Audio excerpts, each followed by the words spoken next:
Malaysians must avoid attempts to incite racial discord. 45 Malaysians allegedly extorted at Jakarta concert.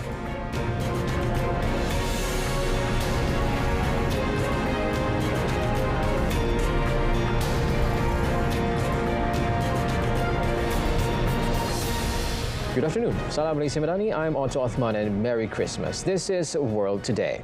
Now, any attempts to sow division or actions that trigger racial discord must be avoided. In conjunction with Christmas, Prime Minister Datuk Seri Anwar Ibrahim emphasised that all Malaysians need each other and complement one another, particularly in efforts to build a successful and distinguished national identity. In a Facebook post, the Premier stressed that Malaysia must not falter or be paralysed by the interest of certain groups. He said the values and principles of universal justice must be upheld, reflecting the desires and hopes of the nation's founding fathers who envisioned the country at the forefront in shaping the future with dignity. He added he has always stressed that racial and cultural differences are a recipe for prosperity in any country, striving for harmony and peace based on the principle of coexistence. Datuk Seri Anwar also extended his Christmas greetings to all Christians in the same post. He said that as a diverse nation with various races and cultures, major festivals such as Christmas remain a source of strength and unity for Malaysians. On a related note, Deputy Prime Ministers Datuk Seri Dr. Ahmad Zahid Hamidi and Datuk Seri Fadila Yusof have called on Malaysians to embrace unity, harmony, mutual respect and togetherness during this festive season. In his Christmas greetings, Datuk Seri Dr. Ahmad Zahid expressed his wish for unity to flourish across the nation, urging Malaysians to come together as one family to celebrate the shared values and embrace the beauty of the country's diversity. He urged everyone to nurture the spirit of togetherness, to strengthen the bonds and work hand in hand towards building a brighter and more prosperous future for Malaysia. Meanwhile, Datuk Seri Fadila, in his heartfelt Christmas message on Facebook, highlighted the importance of peace, love and respect among all communities in Malaysia, as well as embracing the rich diversity in the country. He urged everyone to continue to embrace the rich diversity with open hearts and create a Malaysia where peace and understanding shine brighter than ever. Indonesian authorities have reported that 45 Malaysian nationals were victims of alleged extortion by police personnel during the Jakarta Warehouse Project DWP concert. The National Police's Profession and Security Division Head Inspector General Abdul Karim stated that the secured evidence is valued at 2.5 billion Indonesian rupiahs, equivalent to about $160,000 US.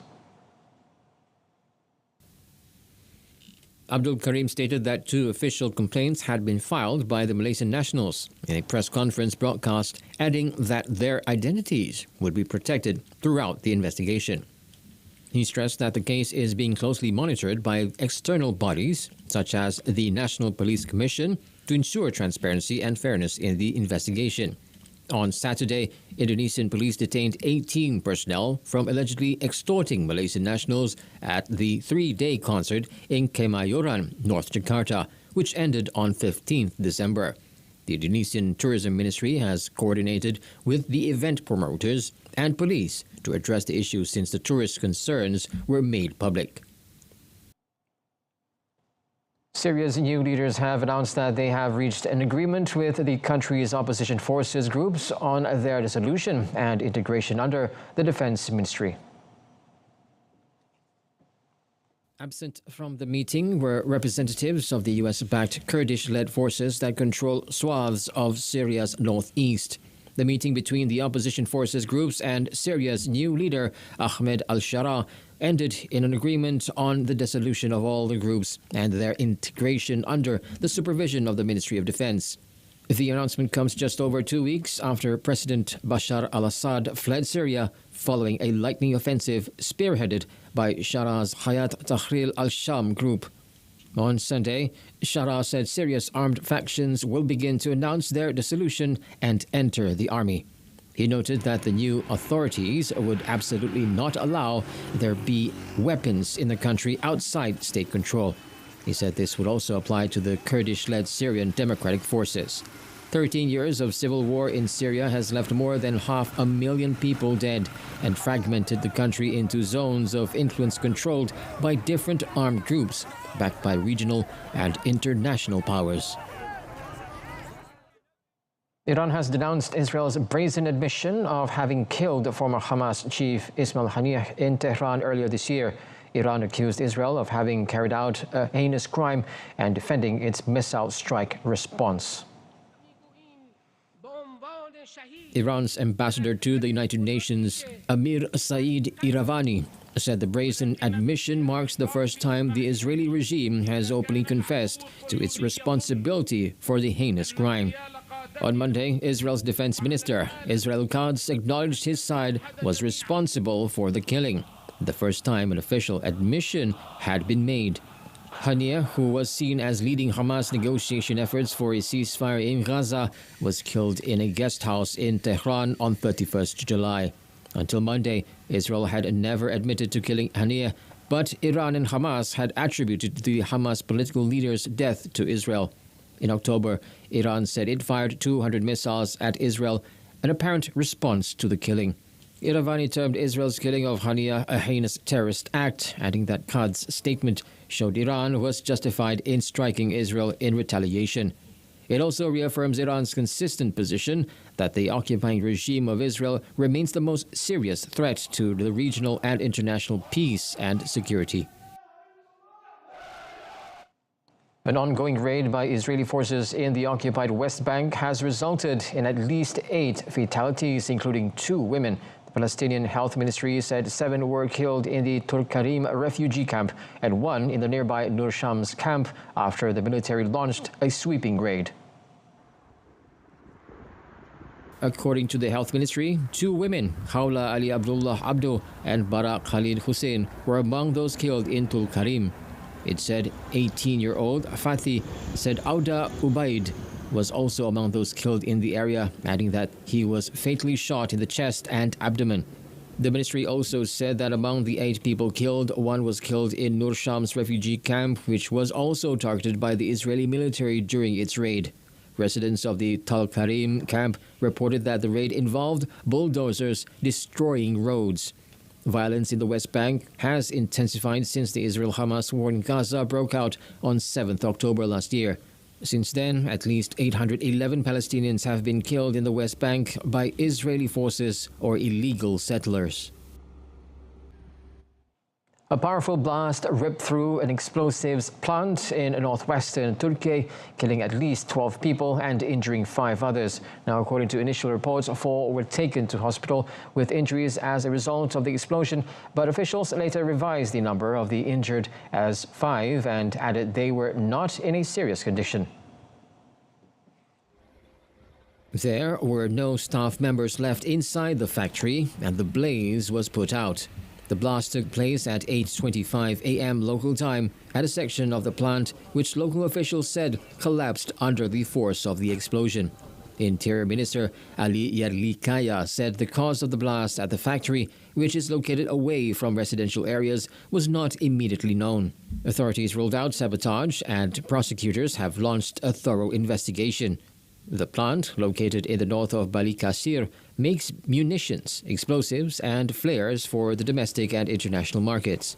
Turkey has become a major defense exporter, particularly for drones, with its President Recep Tayyip Erdogan a major supporter of the industry. At least 3 people were killed and others injured when armed men opened fire on a group of journalists gathered for a government press conference set to announce the reopening of Haiti's largest public hospital. At least 2 reporters and a police officer were killed in the incident. Video showed journalists huddled on the floor and leaving the hospital by climbing a wall after the shooting. Armed gangs in Haiti, with near total control over capital Port-au-Prince and wide remit over the rest of the country, have targeted hospitals to show their muscle over the government, forcing most to shut down. Journalists were invited to arrive at the hospital from 8 a.m. local time to the press conference in the downtown area of the capital Port-au-Prince with Haiti's new health minister. They were still awaiting the minister when shooting began around 11 a.m. The State University of Haiti Hospital, known locally as the General Hospital, is the country's largest public hospital, but it has been closed since a March surge in gang attacks that saw former Prime Minister Ariel Henry ousted from power. Famine has spread across war-torn Sudan and is projected to expand even further, with refugee camps and displaced communities hit particularly hard. The Integrated Food Security Phase Classification Review, which is used by UN agencies, determined that famine had spread to 2 additional displacement camps in the country's west and parts of the south. The report said 638,000 people are now facing catastrophic levels of hunger, with a further 8.1 million on the brink of famine.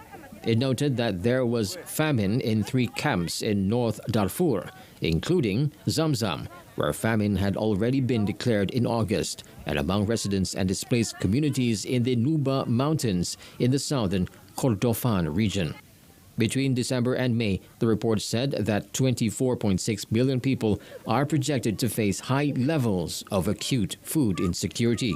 The report noted that this marks an unprecedented deepening and widening of the food and nutrition crisis.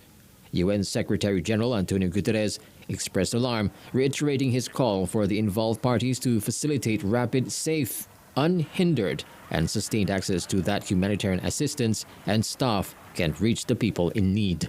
He urged an immediate cessation of hostilities to save lives and prevent the crisis from escalating even further next year.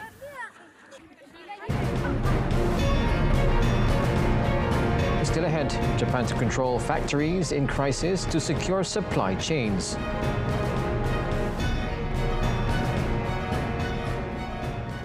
The opposition party Podemos in Mozambique has refused to recognize election results after the African country's highest court confirmed that the Frelimo party, in power since 1975, won the 9 October presidential election that had already triggered weeks of unrest.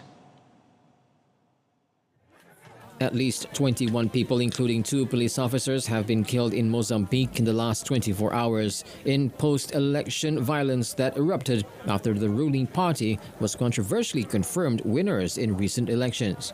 A total of 236 acts of serious violence were reported across the country, leaving at least 25 people wounded, including 13 police officers. The Interior Ministry said groups of armed men using bladed weapons and firearms had carried out attacks against police stations, penitentiary establishments, and other infrastructure. It added that more than 70 people have been arrested. The largely deserted capital, Maputo, was earlier hit by skirmishes between protesters and police. Christmas Eve is normally a busy time with large crowds in central Maputo, but shops and even small neighborhood grocery stores were closed, making petrol and bread unavailable. Japanese Prime Minister Shigeru Ishiba said he wanted to strengthen his country's alliance with the United States as he pushed for, as early as possible, a meeting with U.S. President-elect Donald Trump. Speaking at a news conference, Ishiba said that it is important to share a common understanding with Trump of the situation in Northeast Asia. トランプ次期アメリカ合衆国大統領とも早期に会談を行い、日米同盟をさらなる高みに引き上げていきたいと、このように考えております。Ishiba, in office since October, a meeting with Trump, but told reporters last month that the president-elect's camp had said meetings with world leaders were restricted under the Logan Act before Trump's January inauguration. Ishiba also revealed at the news conference that his cabinet plans to approve a draft state budget for the next fiscal year from April on Friday. Meanwhile, Japan will introduce a system to temporarily place factories under state control during emergencies to safeguard supply chains of critical materials such as semiconductors and batteries. The new system, set to be implemented by autumn next year, aims to protect the nation against disruptions caused by contingencies, including infectious disease outbreaks and shortages of raw materials. Resource-scarce Japan has been working to enhance the resilience of its supply chains, ensuring stable procurement of 12 key goods designated under the Economic Security Promotion Law. Under the new framework, capital investment, stockpiling plans, and research for designated products will be eligible for financial support from the government. Currently, 15 sectors including electricity, railways, airports, and broadcasting are designated as essential infrastructure services, requiring government screening before the introduction of new service providers. South Korea has become a super-aged society, with 20% of its population aged 65 or older. This is a gloomy trend driven by an alarmingly low birth rate. Asia's fourth largest economy recorded just 0.7 births per woman late last year, one of the lowest birth rates in the world and far below the replacement rate of 2.1 needed to sustain the current population. This means that South Korea's population is aging and shrinking rapidly.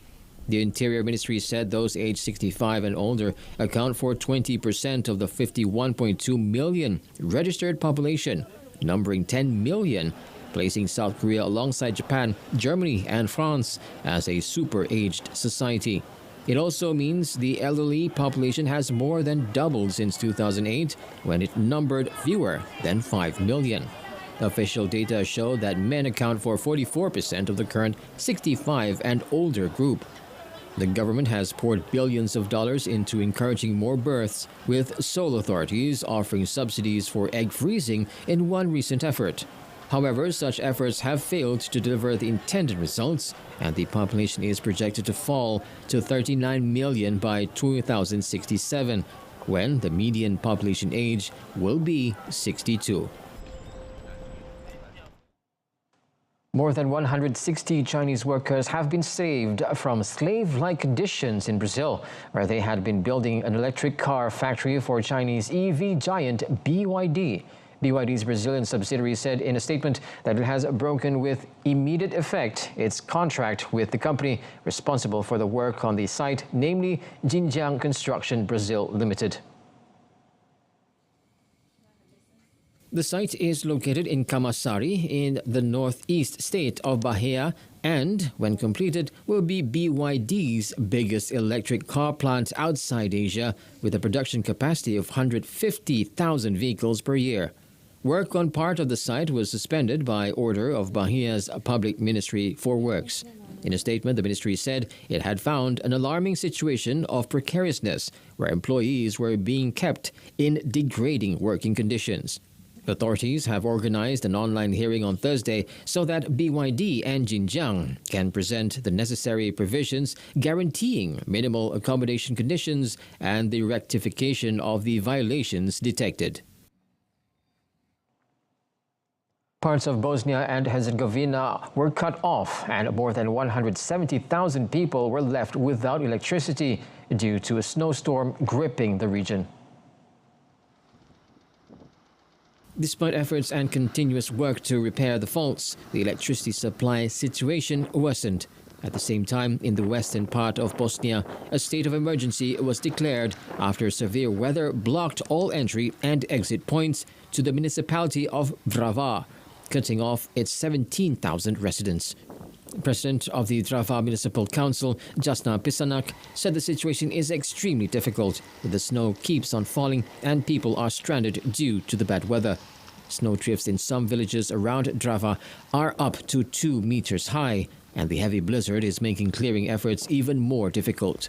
Due to heavy snowfall, classes have been cancelled in elementary schools in Banja Luka, the second largest city in Bosnia and Herzegovina. Heavy and wet snow has also been falling in neighboring Serbia, causing widespread traffic disruptions and problems with the power grid. The snow is heaviest in the western parts of the country, where a red weather alert is in effect. Elsewhere, American Airlines has resumed flights after a technical issue forced the world's largest carrier to ground all its U.S. flights for an hour during the busy year-end travel period. The flight halt came on Christmas Eve, a day of exceedingly heavy air travel in the United States and elsewhere. The Federal Aviation Administration and American Airlines had yet to describe the nature of the technical issue and why it led to a nationwide ground halt. Social media lit up with travelers complaining about how the delay might impact their holidays or ruin their rendezvous with family.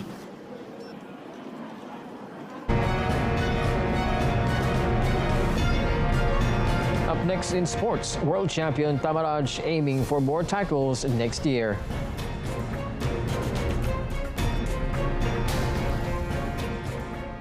National Silat exponent V. Tamaraj, who became the world champion at the World Pencak Silat Championship in Abu Dhabi, United Arab Emirates, dreams of more titles in 2025. He said he is optimistic that he can the title at the next tournament, which is the Asian Championship in Uzbekistan next year. Tamaraj said his target is definitely to snatch gold for Malaysia after winning silver medals in the last two editions.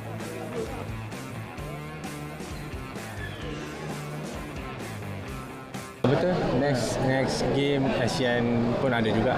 Nak target gold medal untuk Malaysia. Nak bawa balik gold medal. Last Sunday, Tamaraj created history by becoming a world champion in the men's free class after defeating Uzbekistan's Kudoy Berdiev Diobek.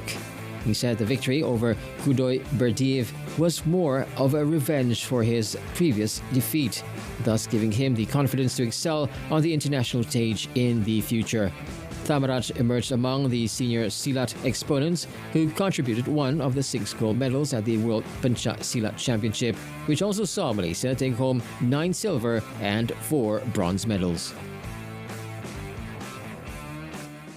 In badminton, national number 1 women's doubles pair Perli Tan and M. Tina may have found their rhythm too late in the recently concluded World Tour Finals WTF 2024 in Hangzhou, China, but they are determined to carry on the positive momentum in the next season, 2025. Despite losing all Group A matches in the World Tour Finals, their final tournament of the year, Perli singled out their last match against the world number 1 duo Liu Shengshu and Tan Ning as a key moment to build on, hoping to carry that energy into the Malaysia Open 2025 next month. Perli, Tina fought hard before going down 9-21, 21-18, 18-21 to the home pair in the season finale held at the Hangzhou Olympic Sports Center Gymnasium. Perli said they are still positive even though they could not advance from the group. She noted that they were able to find their gameplay in the last match and hope to maintain that momentum for the Malaysian Open. Perli also hoped to stay fit and healthy as well as improve their gameplay to weather the new challenges next season. Meanwhile, Tina picked their fine run in their first Olympic Games in Paris, as well as winning the Hong Kong Open as the main highlights for the 2024 season. Perli, Tina made history by becoming Malaysia's first women's doubles pair to reach the semi-finals at the Olympics.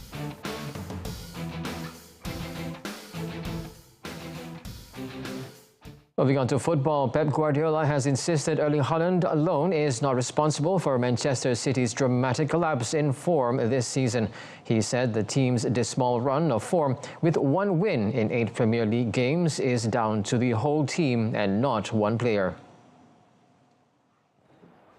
City's current streak, which leaves the champions 7th in the standings and 12 points off leaders Liverpool, coincides with Haaland scoring just twice after the Norwegian netted 10 times in their opening 5 games. It's about us. It's about not just one player. So when in the past we scored goals and everyone was so prolific in helping us, it's because of the team. And when you have problems at back, in the middle, and the others, for everyone. It's a team. It's not about one player. It will be easy. If for just one player, the reason why, it will be easy. It's not about that. So Erling is so important for us, will be so important for us, have been. and try to do the things better, to use him better. While the coach was unable to pinpoint a single reason for their poor run, he was optimistic of a return to form in the near future. Guardiola is also still uncertain if John Stones, Matheus Nunes or Ederson will be fit when City hosts Everton. Everton may be 15th in the standings, 11 points behind City, but they do have a better defense record than Guardiola's side and have kept 5 clean sheets in their last 6 games. Meanwhile, Manchester United manager Ruben Amorim said that Marcus Rashford still wants to play for the club despite speculation that the striker wants to leave Old Trafford. Speaking ahead of his side's Boxing Day trip to play Wolverhampton Wanderers, the Portuguese said Rashford, who has been left out of the squad for the last 3 games, wants to play, and it was his decision to leave him out of the team. Normal situation. When I feel that is the right moment, I will change something. Until then, I will continue to think what is the best for the team. Have you spoken to him about the interview? I speak with him every day, not about the interview, about the performance. Amorim initially left him out of the 2-1 derby win at Manchester City on 15th December, 2 days before the 27-year-old said in an interview that he was ready for a new challenge after having been at Old Trafford since the age of 7.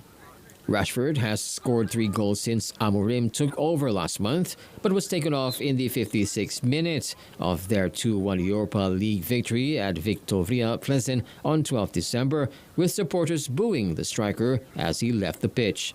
The striker has yet to rediscover the form that saw him score 30 goals in all competitions in the 2022-2023 season. Brazilian international midfielder Oscar, who played for Chelsea, is returning to Sao Paulo, where he started his career. Well, the club said that the 33-year-old Oscar would be a great addition to the team. The former Chelsea star signed a 3-year contract until the end of 2027. Oscar, whose full name is Oscar dos Santos Mboaba Jr., became a free agent after spending 8 seasons in China with Shanghai Port, where he arrived in 2017 after leaving Chelsea. The attacking midfielder started his career at Sao Paulo and made his first team debut in 2008. 2 years later, he transferred to another Brazilian club, Internacional de Porto Alegre, in a controversial move that sparked a long legal dispute. An Olympic bronze medalist with Brazil's under-23 team at the London 2012 Games, Oscar later moved to England, playing for Chelsea, where he scored 38 goals in 203 matches. In 4.5 years with the Blues, he won 4 trophies, including 2 Premier League titles, the Europa League and the English League Cup. Oscar scored 12 goals in 48 games for Brazil. The most famous was the only one Brazil scored in their 7-1 defeat to Germany in the semi-finals of the 2014 World Cup on home soil. And that wraps up World Today. In our top story, Malaysians must avoid attempts to incite racial discord. Tune in to Malaysia Tonight, coming up at 8:30 p.m. on TV1 and saluran Berita RTM. And we want to wish you all that are celebrating a Merry Christmas and Happy Holiday. I'm Otto Othman from the river to the sea. Palestine will be free. Thanks for watching.